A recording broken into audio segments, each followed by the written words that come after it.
diikuti dengan perintah kawalan pergerakan bersyarat sejak 4 Mei 2020. Alhamdulillah, sejak PKP dan PKPB dilaksanakan, kadar jangkitan COVID-19 di negara kita menunjukkan tren yang semakin menurun.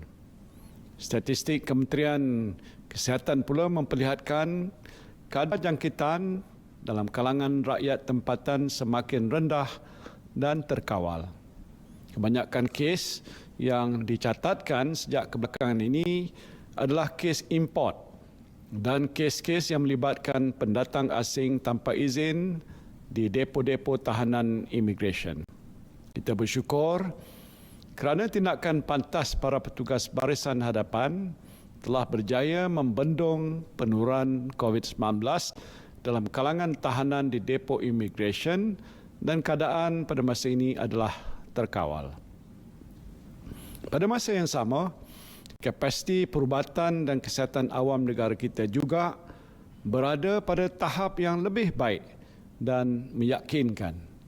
Dan ini menunjukkan Malaysia telah berjaya membendung penurunan COVID-19 dengan berkesan dan kini memasuki pula fasa pemulihan. Saya nak mengucapkan syabas kepada para petugas barisan hadapan dan anda semua yang telah menyumbang kepada kerajaan untuk membendung wabak COVID-19.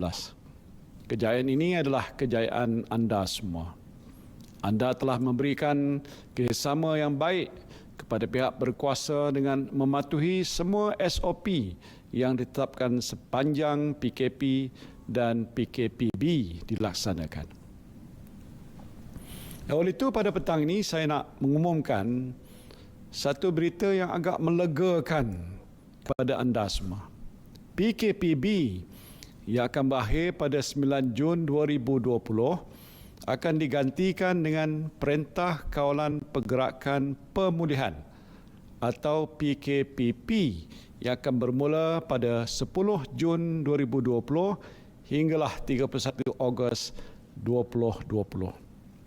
Dalam tempoh PKPP ini, lebih banyak kelonggaran diberikan kepada saudara-saudari untuk menjalani aktiviti kehidupan seharian di samping mematuhi SOP secara berterusan.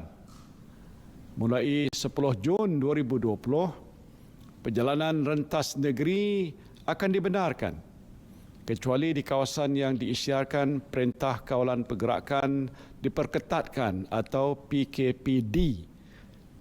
Jadi bagi mereka yang ingin menziarahi ibu bapa yang tinggal berjauhan di negeri lain, bolehlah berbuat demikian. Alhamdulillah. Cuma nasihat saya, sentiasalah jaga kebersihan diri. Pakai pelitup muka apabila berada di tempat awam dan elakkan tempat yang sesak semasa pulang ke kampung. Ingat, jika ibu bapa anda adalah warga emas, mereka berada dalam kategori orang yang mudah terdedah kepada jangkitan. Walaupun kita seronok dapat menziarahi mereka, tanggungjawab utama kita ialah untuk melindungi mereka daripada terkena jangkitan. Dalam tempoh PKPP ini juga, hampir semua aktiviti sosial, pendidikan, keagamaan, perniagaan, sektor ekonomi dan sebagainya akan beroperasi semula secara berperingkat-peringkat dengan pematuhan sepenuhnya kepada SOP. Seperti mana yang telah diumumkan oleh Yang Berhormat Menteri Kanan Pertahanan, perkhidmatan gunting rambut dan salon akan dibenarkan. Pasar terbuka, pasar pagi, pasar malam, pasar tamu, bazaria, medan selera, pusat penjaja, food truck dan gerai makan juga akan dibenarkan. Selain itu, aktiviti komersial yang melibatkan urus niaga jualan dan pemasaran bukan dalam premis perniagaan juga dibenarkan. Termasuk dalam senarai yang dibenarkan juga ialah lawatan ke muzium, indoor basking, dobi layan diri, aktiviti perikanan rekreasi termasuk kolam pancing komersial dan penggambaran filem. Mesyuarat dan bengkel juga dibenarkan dengan syarat mematuhi sepenuhnya protokol kesihatan dan mengoptimumkan ruang. Dalam kategori sukan, beberapa jenis sukan dan rekreasi akan dibuka semula dengan pematuhan kepada SOP. Ini termasuklah latihan persediaan pasukan permainan sukan, aktiviti sukan yang tidak melibatkan sentuhan badan seperti bowling, badminton, memanah, menembak dan lain-lain lagi. Aktiviti berkumpulan di luar seperti kayuhan basikal dan konvoi motosikal juga dibenarkan. Yang masih tidak dibenarkan ialah pertandingan sukan atau permainan yang melibatkan perhimpunan penyokong atau penonton yang ramai seperti di stadium, sukan renang dan kolam renang awam dan sukan bersentuhan seperti rugby, gusti, tinju, bola sepak, bola keranjang dan hoki. Selaras dengan fasa penyediaan semula ekonomi negara dan tiada lagi sekatan rentas negeri, aktiviti pelancongan domestik akan dibenarkan. Jadi saudara-saudara bolehlah membawa keluarga untuk melancong di dalam negeri dengan mengamalkan kebiasaan baru ataupun new normal setelah hampir 3 bulan tidak ke mana-mana. Bagi yang berhasrat untuk melancong ke luar negara, tunggu dulu. Kerana sempadan negara kita masih ditutup. Dalam kategori perayaan dan aktiviti keagamaan, saya nak sampaikan berita baik, iaitu sambutan Hari Raya Aidul Adha dan ibadah korban akan dibenarkan tertakluk kepada SOP pihak berkuasa agama Islam untuk solat berjemaah dan aktiviti keagamaan di masjid dan rumah-rumah ibadat pula. Kelonggaran untuk membenarkan lebih ramai jemaah hadir mengikut ruang keluasan masjid atau rumah ibadat sedang diperhalusi oleh kerajaan dan akan diumumkan sedikit masa lagi. Bagi ibu bapa yang ada anak yang bersekolah, pastinya saudara-saudari tertanya-tanya bila sekolah akan dibuka. Untuk makluman saudara-saudari, sekolah akan dibuka secara berperingkat dalam tempoh PKPP ini setelah mendapat nasihat daripada Kementerian Kesihatan. Kementerian Pendidikan akan membuat pengumuman terperinci mengenainya sedikit masa lagi. Dalam tempoh pemulihan untuk menuju normalisasi ini, beberapa aktiviti dan sektor dalam senarai negatif semasa PKPB akan dilonggarkan atau dibuka berdasarkan SOP yang ditetapkan.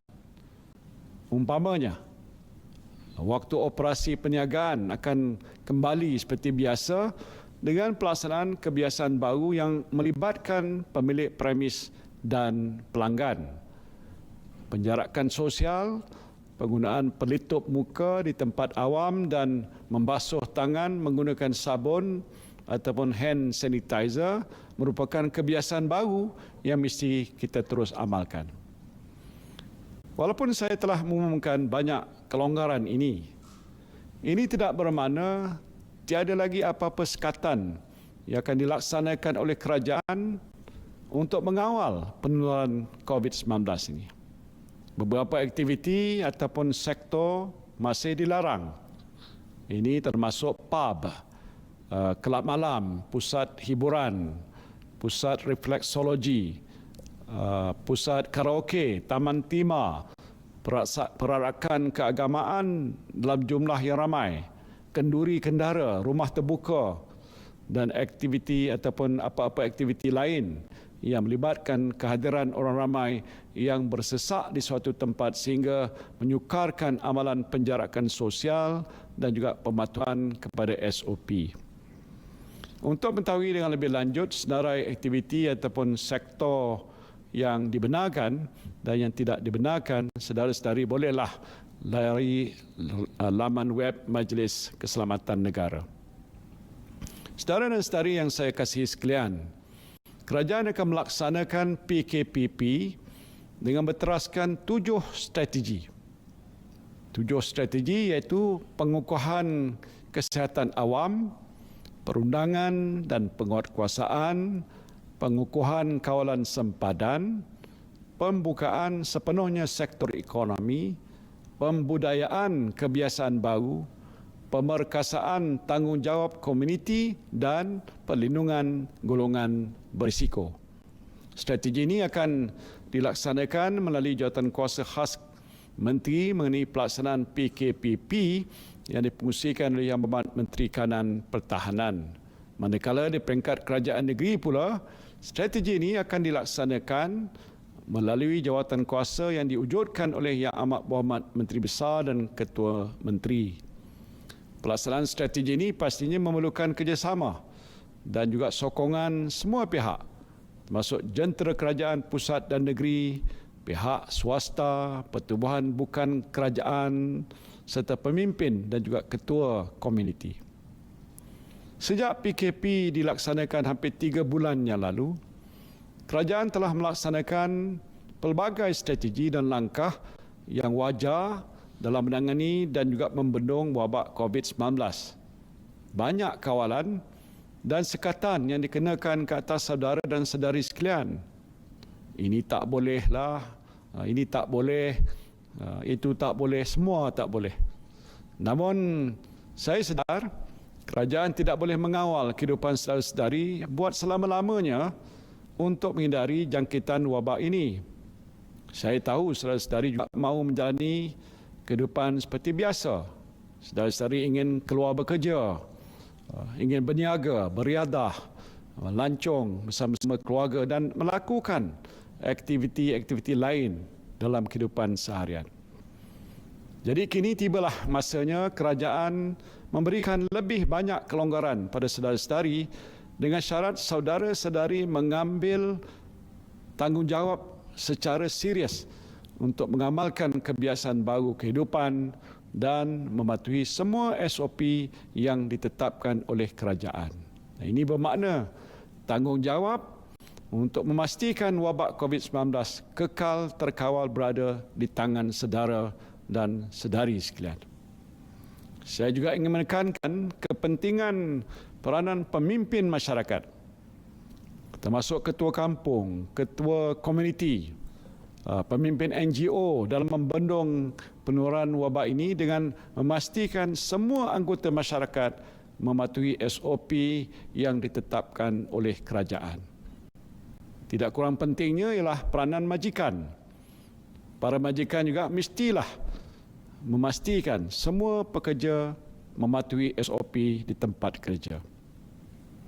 Jika saudara dan saudari semua terus berdisiplin dan beristiqamah, saya percaya Allah, insya-Allah penularan wabak ini akan kekal terkawal dan kita akan memasuki fasa normalisasi selepas 31 Ogos 2020 sehinggalah vaksin untuk virus COVID-19 ini ditemui.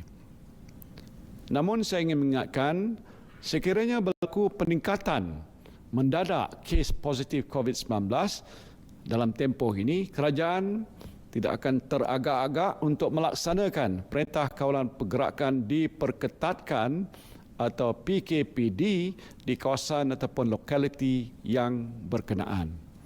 Saya harap kita semua sentiasa berdisiplin supaya peningkatan kes COVID-19 ini dapat kita elakkan. Sehubungan dengan pelaksanaan PKPP ini, saya menyeru saudara dan saudari semua untuk pakai aplikasi MySejahtera yang telah dibangunkan oleh kerajaan untuk membolehkan saudara-saudari melaksanakan penilaian kesihatan kendiri. Aplikasi ini juga akan membolehkan Kementerian Kesihatan Malaysia mengambil tindakan yang cepat, tepat dan berkesan untuk mengenal pasti dan memaklumkan kontak rapat sekiranya berlaku kes jangkitan COVID-19 dalam masyarakat kita. Apa yang penting ialah kita semua mestilah bersedia untuk membudayakan kebiasaan baru ini dalam kehidupan kita. Ya, ada kalanya kita merasakan sedikit sukar untuk mengamalkannya, tetapi percayalah, setiap kesukaran itu akan disusuli dengan kesenangan. Seperti mana firman Allah Subhanahu wa taala dalam surah Al-Syarh ayat 4 dan 5, fa inna ma'al usri yusra, inna ma'al usri yusra. Yang bermaksud oleh itu, maka tetapkanlah kepercayaanmu bahawa sesungguhnya tiap-tiap kesukaran disertai kemudahan. Sekali lagi ditegaskan bahawa sesungguhnya tiap-tiap kesukaran disertai kemudahan. Akhirnya saya berdoa, semoga kesihatan dan kesejahteraan kita sentiasa terpelihara dan kita semua dapat menjalani kehidupan yang bahagia bersama keluarga dan orang-orang yang tersayang. Wabillahi taufiq wal hidayah. Assalamualaikum warahmatullahi wabarakatuh.